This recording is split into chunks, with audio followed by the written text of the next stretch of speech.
gëm sa bopp exactement Bougane nag ñëw na aussi si li nga xam ne que moo di ay révélation donc nag gëm sa bopp Bougane charge exactement le régime entre déficit dette croissance illusoire clientélisme Bougane ñëw na nag daal di charger exactement le régime tout d'abord déficit bi nga xam ni itam ñu koy tudd jàpp nañ ni que ñoom bu ñëwee ba tey comme ak koomal keeg jëflante bi dafa daal di déroulé li nga xam ne que moo di ginnaaw tout d'abord naka la daal di jàngatee jàngat boobu noonu laataa ñu ñëw si yéen yoo xam ne itam c'était Bougane qu'est-ce qu'il a dit sur le déficit jàpp ne dafa dellu ginnaaw bu baax a baax bor yi dafa bëri réalisation yi néew. Oui xam nga loolu gis-gis Bougane la Bougane il est dans l'opposition il a le droit de dire ce qu'il veut parce qu'il s'oppose au régime actuel donc peut-être mën na wax ay wax yoo xamante ne ça n'engage que lui parce que Bougane il connaît pas l'État mieux que ceux qui exercent l'État soyons sérieux Bougane n'a jamais géré l'État il connaît pas l'État day wax nii di sandi rek peut-être day dem gëstu laaj kii laaj diw laaj Massamba laaj Paate laaj kii lu mu rassembler yëpp mu ñëw organiser un point de presse mu ne way dañoo leb te leb bi nii la war a demee parce que dafa dem consulter ay nit ñu wax ko loolu mais Bougane n'a pas de l'expérience ci état parce que géré wul état il n'a jamais musul jege état maintenant si aujourd'hui moom il peut donner des conseils ñoo xamante ne ñoom ils exercent directement l'état ça pose problème mais ñàkkul ni mën na opposé wu mën na opposé wu état umpale leen que ni da nga ko warul exercer rek moo lay tere bañ a xam état am na koo xam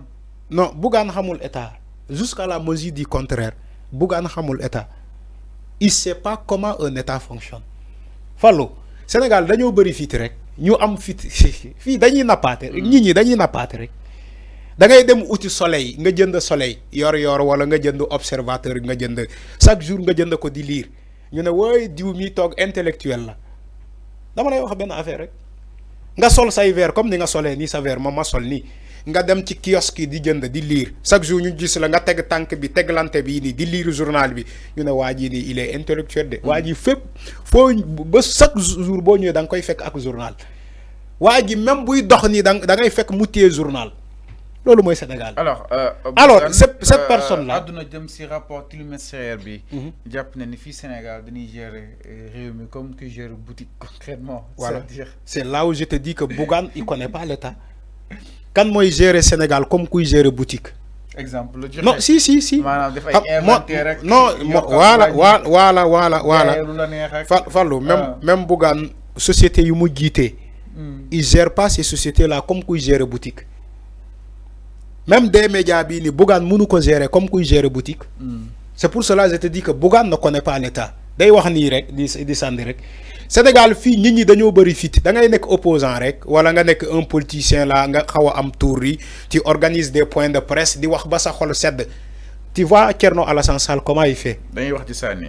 tu vois non je te donne un exemple tu vois Thierno Alassane Sall comme voilà Thierno Alassane Sall comment il fait.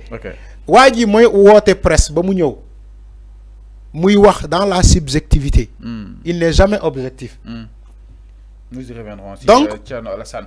donc pour Bougane voilà donc pour Bougane benn point bi nga xam ni itam ñëw na si mooy clientélisme jàpp na ni nag Pastef lu mu bëgg mooy am y a beaucoup de clientélisme dans ce pays concrètement neen bàyyi xel yeneen 46% yi leen yi faral opposition bi doon te jàpp nañ 4% kese.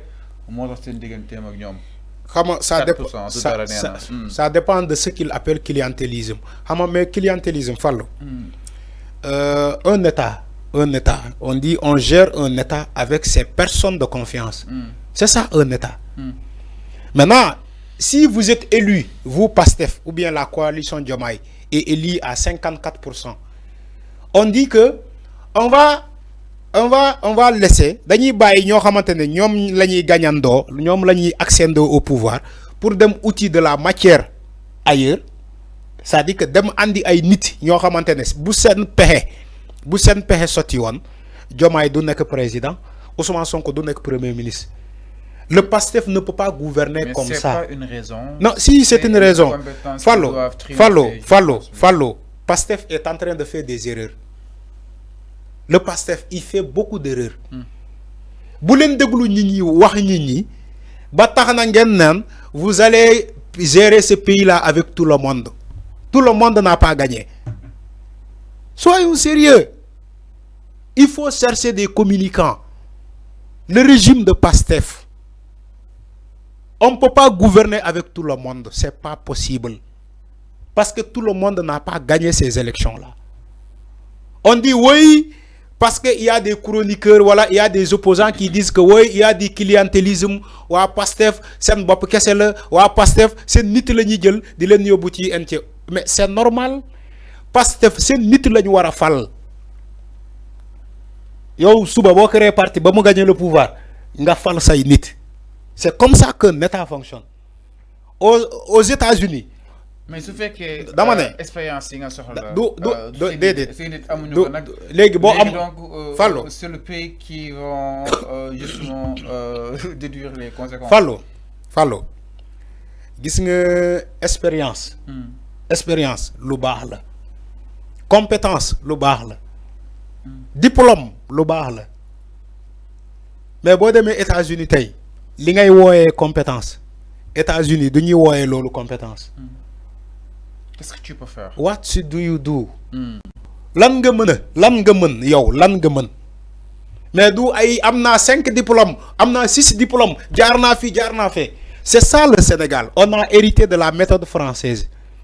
Oui, il faut nga jaar école am diplôme am stage exercer ba am expérience, voilà nga andi sa CV. C'est comme ça, CV. Après vous dites que oui, lolu mota wa Pastef, il faut que ñu baye sen nit yi parce que sen nit yi amuñu expérience, ñu dem langue ay yeneen nit ñoo xamantene bu sen pexé soti won Pastef du nek au pouvoir. C'est l'erreur que Pastef est en train de faire aujourd'hui. Alors, on ne peut pas gouverner avec tous les Sénégalais parce que tous les Sénégalais n'ont pas gagné ces élections. On gouverne avec ces personnes de confiance. Bon, demain au sein de Pastef, ils ont ces personnes-là. Il faut les chercher. Alors, il faut aller chercher ces personnes de Pastef-là. Alors, il faut balayer l'administration là parce que l'administration là c'est du Macky Sall qui est là-bas. C'est l'administration de Macky Sall que Pastef est en train de fonctionner. Te mënoo leen gérer ce pays avec l'administration de Macky Sall. Mënul nekk. Alors, malheureusement boo waxee ces choses-là à certains membres de Pastef, ils comprennent pas.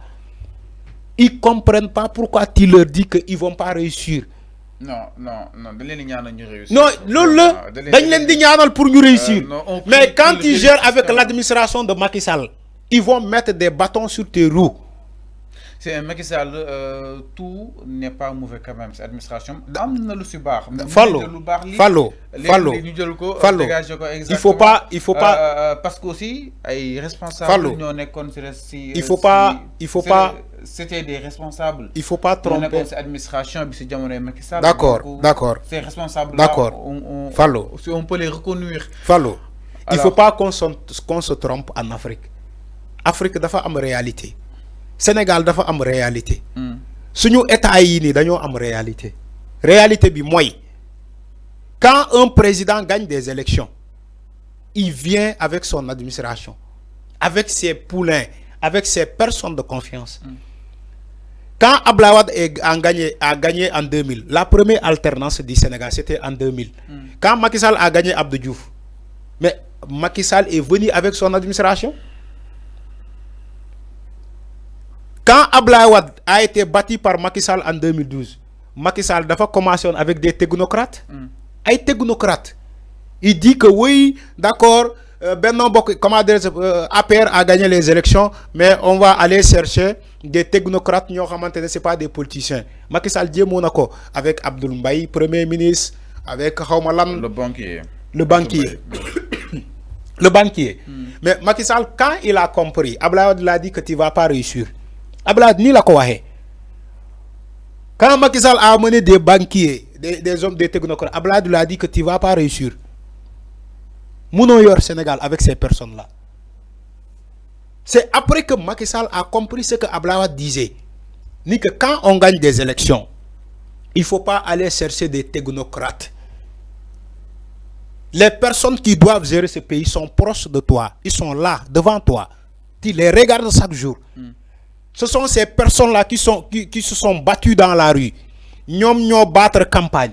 Ñom ñom impliquer mettre sen énergie pour que Pastef accède au pouvoir. Mais pourquoi Pastef laisse ces personnes-là pour aller chercher d'autres personnes, supposant que ñom ñoo am expérience, ñom ñoo am compétence, ñom ñoo am de quoi, alors que c'est faux. Alors mi non leer na par rapport ak mbiru li nga xam ne moo di Pastef ak tolluwaay wi ñu daal di ñëw si beneen ponk